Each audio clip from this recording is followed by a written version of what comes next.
Hi friends, ఎలా ఉన్నారు మీరంతా? నేనైతే చాలా బాగున్నాను. ఈ రోజు సరికొత్త వీడియోతో మరలా మీ ముందుకు వచ్చేసాను. వీడియో చూడగానే మీకు ఆల్రెడీ అర్థమైపోయి ఉంటుంది. ఈ రోజు నేను మా ఇంట్లో గులాబ్ జామున్ అయితే ప్రిపేర్ చేస్తున్నా. చాలా మందికి కూడా గులాబ్ జామ్ అంటే చాలా ఇష్టం, కానీ తయారు చేసుకోవడం అయితే రాదు. అలాంటి వారు ఎవరైనా ఉంటే ఈ వీడియో ఫస్ట్ నుంచి చివరి వరకు మిస్ కాకుండా చూడండి. చాలా ఈజీగా ఇంట్లోనే గులాబ్ జామున్ ఎలా చేసుకోవచ్చు అనే విషయాన్ని వీడియోలో మీకు క్లియర్ గా చూపిస్తాను. ఇంకా ఆలస్యం చేయకుండా వీడియోలోకి వెళ్ళిపోదాం. ఫస్ట్ వచ్చేసి ఎంటీఆర్ గులాబ్ జామ్ ప్యాకెట్ అయితే నేను తీసుకున్నానండి. ఇది 180 గ్రామ్స్ ప్యాకెట్. కాస్ట్ వచ్చేసి 150 రూపీస్ అండి. మార్కెట్ లో అవైలబుల్ గా ఉంటది, ఏ బ్రాండ్ అయినా పర్లేదు. నేను 180 గ్రామ్స్ కి ఎలా ప్రిపేర్ చేయాలి అనే విషయం ఈ వీడియోలో మీకు షేర్ చేస్తున్నాను. ఫస్ట్ అయితే ఒక చిన్న బౌల్ ని తీసుకున్నానండి. దాంట్లో ఈ పిండిని మొత్తం వేసేసుకున్నాను. ముందుగా ఇలా వేసుకుని దీంట్లో 65 ml అంటే వీడియోలో చూపిస్తున్నాను కదండి, ఈ గ్లాసు టీ గ్లాస్ ఉంటది కదా, చిన్న గ్లాసు, దాంట్లో కొద్దిగా వెలుతుగా వాటర్ ని తీసుకోవాలండి.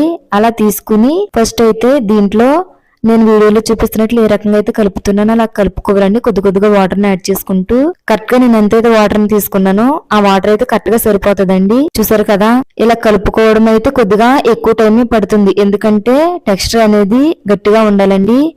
మరీ గట్టిగా కాదు, అలా అని మరీ పలచగా కాదు, కొద్దిగా గట్టిగా ఉండాలండి. అలా ఉన్నప్పుడే గులాబ్ జామ్ అనేది రౌండ్ గా వస్తుందండి. చూసారు కదా, మనం చపాతీ పిండి కలుపుకున్నా ఏ పిండి కలుపుకున్నా ఇలా పిండి కలుపుకోవడం అనేది కొద్దిగా టైం పడుతుంది. సో మీరు విసుక్కోకుండా, విసుగుదల లేకుండా ఈ రెసిపీ అంటే ఇష్టంతో చేస్తే ఈ పని అనేది చాలా ఈజీగా ఉంటదండి. చూసారు కదా, వీడియోలో చూపిస్తున్నట్లు ఈ రకంగా మొత్తం అంతా మిక్స్ అయ్యేటట్లుగా కలుపుకుంటున్నాను. దీంట్లో నేనైతే ఏమి యాడ్ చేయలేదు, గులాబ్ జామ్ పౌడర్ లోనే అన్ని కలిపి ఉంటాయండి. సో నేను ఇంకా వాటర్ తప్ప ఇంకేమీ యాడ్ చేయలేదు.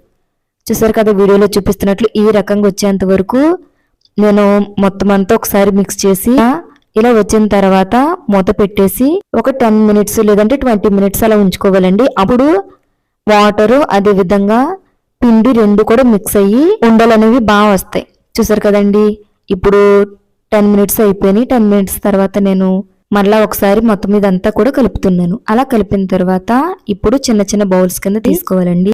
ప్రతిదీ కూడా ఒకే సైజు లో రావాలి అంటే ఇలా లోతుగా ఉన్న ఒక స్పూన్ తీసుకుంటే అన్ని ఒకే సైజు లో వస్తాయి. చూసారు కదా, ఇప్పుడైతే ఒక చిన్న పిండి ముద్దను తీసుకున్నాను. తీసుకుని వీడియోలో చూపిస్తున్నట్లు ఫస్ట్ అయితే దాన్ని ప్రెస్ చేయాలండి. ప్రెస్ చేసి బాగా ప్రెస్ చేసి గట్టిగా వీడియోలో చూపిస్తున్నాను కదా, ఈ రకంగా ప్రెస్ చేసి అప్పుడు రౌండ్ అనేది చుట్టాలి. అలా రౌండ్ గా తీసుకోవాలండి. ప్రతిదీ కూడా అంతే. ఫస్ట్ చిన్న ఉండని తీసుకుని దాన్ని మనం ఏం చేయాలంటే గట్టిగా ప్రెస్ చేస్తూ ఫైనల్ గా ఇలా రౌండ్స్ అనేవి చుట్టుకోవాలి. ఇవి దాదాపుగా ప్యాకెట్లు అయితే 36 వరకు వస్తాయని అయితే ఉందండి. నాకైతే 35 వచ్చినాయి. మా పాప మా బాబు చెరొకటి తీసేసుకున్నారు. సో ఇంకా నా దగ్గర 34 ఉన్నాయి. చూసారు కదా, మొత్తం బాల్స్ కింద చుట్టేసాను. ఇప్పుడు వచ్చేసి పాకానికి నేను ఒక కప్పుతో 2.5 కప్పులు పంచదారని తీసుకున్నాను.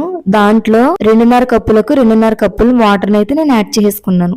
అలా యాడ్ చేసిన తర్వాత ఇప్పుడు స్టవ్ మీద పెట్టేసానండి. ఇది పాకం ఎలా రావాలి ఏంటి అని ఏం లేదు, పంచదార మొత్తం కరిగిపోవాలి. కరిగిపోయిన తర్వాత ఒక 2-3 మినిట్స్ ఉంచితే అంతే చాలండి. పాకం అంటే ఇంకేం కాదు. వీడియోలో చూపిస్తున్నట్లు పంచదార ఇప్పుడైతే ఇలా ఉంది, కొద్దిసేపటికి మొత్తం కరిగిపోతుంది. అలా కరిగిపోయేంత వరకు ఉంచి దాంట్లో 4 వరకు యాలక్కాయలు ఉంటాయి కదండి, వాటిని మెత్తగా చితక్కొట్టుకుని ఇందులో యాడ్ చేయాలి. అలా యాడ్ చేసి 2-3 మినిట్స్ అలా మనం త్రిప్పుతూ ఉంటే మనకు కావలసిన విధంగా పంచదార పాకం అనేది ప్రిపేర్ అయిపోద్ది. మీరు కనుక మరీ ఎక్కువ మరగబెట్టేస్తే బాల్స్ సరిపడా పాకం అయితే రాదు. సో ఎక్కువ మరిగించకూడదు. యాలక్కాయలు వేసిన తర్వాత ఒక 2-3 మినిట్స్ ఉంచితే చాలండి. అలా ఉంచి దించేసుకోవాలి. దించేసి ఒక ప్రక్కన పెట్టుకోవాలండి. ఇవి గోరువెచ్చగా అయ్యేంత వరకు దీన్ని మనం ఇంకా టచ్ చేయని అవసరం లేదు. ఇప్పుడు ఉండల్ని నేనైతే ఫ్రై చేస్తున్నాను. దానికోసం ఒక మూకిట్లో ఆయిల్ అయితే తీసుకున్నానండి. మంచి ఆయిల్ ని తీసుకోవాలి, ఎందుకంటే ఫ్రై చేసేటప్పుడు మనం మంచి ఆయిల్ తీసుకుంటే టేస్ట్ అనేది కూడా చాలా బాగుంటది. ఇప్పుడు మనం తీసుకున్న గులాబ్ జామ్ ఉండలు ఉన్నాయి కదండి, అవి మునిగేటట్టుగా మనం ఆయిల్ అయితే తీసుకోవాలి. మీకు కొద్దిగా ఈజీగా ఉండాలంటే మూకుడు వెడల్పుగా కాకుండా లోతుగా ఉండేది తీసుకుంటే మీకు ఆయిల్ అనేది తక్కువ పడుతుంది. అవసరమైతే 2-3 సార్లు మనం ఫ్రై చేసుకోవాలి, అంతే. చూసారు కదండి, ఆయిల్ అయితే మరుగుతుంది. ఎక్కువగా అయితే ఆయిల్ హీట్ అవ్వకూడదు. అటు మీడియం ఫ్లేమ్ లో కాకుండా ఇటు హై ఫ్లేమ్ లో కాకుండా నార్మల్ ఫ్లేమ్ లో పెట్టుకుని ఈ ఉండలను అయితే అందులో వేయాలండి. చూసారు కదా, ఫస్ట్ కొద్దిగా చెక్ చేయండి, ఎందుకంటే ఎక్కువ హై ఫ్లేమ్ లో పెడితే ఆ వేడికి ఈ బాల్స్ అనేవి విరిగిపోతాయి.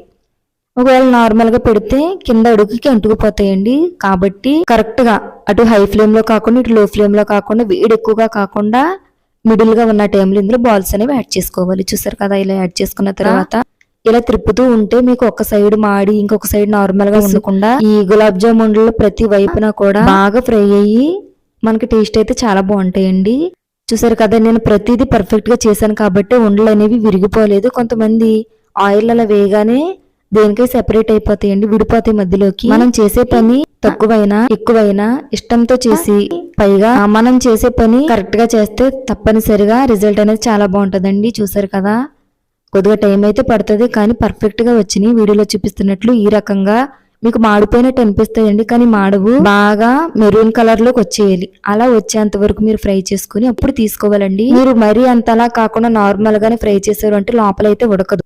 సో అందుకని ఈ రకంగా అయిన తర్వాత నేనైతే పక్కకు తీసేసుకుంటాను. ఎన్ని ఉండలు అయితే అయినాయో అన్ని ఉండల్ని కూడా అలానే తీసుకున్నానండి. తీసుకుని అలా పక్కన పెట్టుకున్నా. చూసారు కదా, ఇప్పుడు దాన్ని ఎప్పుడు కలుపుకోవాలి అనే విషయం చాలా మందికి ఒక డౌట్ కింద ఉండిపోయిందండి. ఇది ఎప్పుడు కలుపుకోవాలి అంటే మనం తీసుకున్నటువంటి పానకం చల్లారాలండి. గోరు వెచ్చగా ఉన్న టైంలో ఇవన్నీ అందులో యాడ్ చేసుకోవాలి. చూసారు కదండి, నా దగ్గర పెద్ద గిన్నె అవైలబుల్ గా లేదు, చిన్న గిన్నె ఉంది. అందుకని బాగా ఇరుగ్గా అయినట్టు అయింది, కానీ పర్ఫెక్ట్ గా వచ్చినాయండి. గులాబ్ జామ్ నేను ఎప్పుడు ట్రై చేసినా చాలా బాగా వస్తాయండి. ఈసారి అయితే ఇంకా చాలా బాగా వచ్చినాయి. మా హస్బెండ్ అయితే షేక్ హ్యాండ్ కూడా ఇచ్చారు చాలా బాగుందని చెప్పేసి.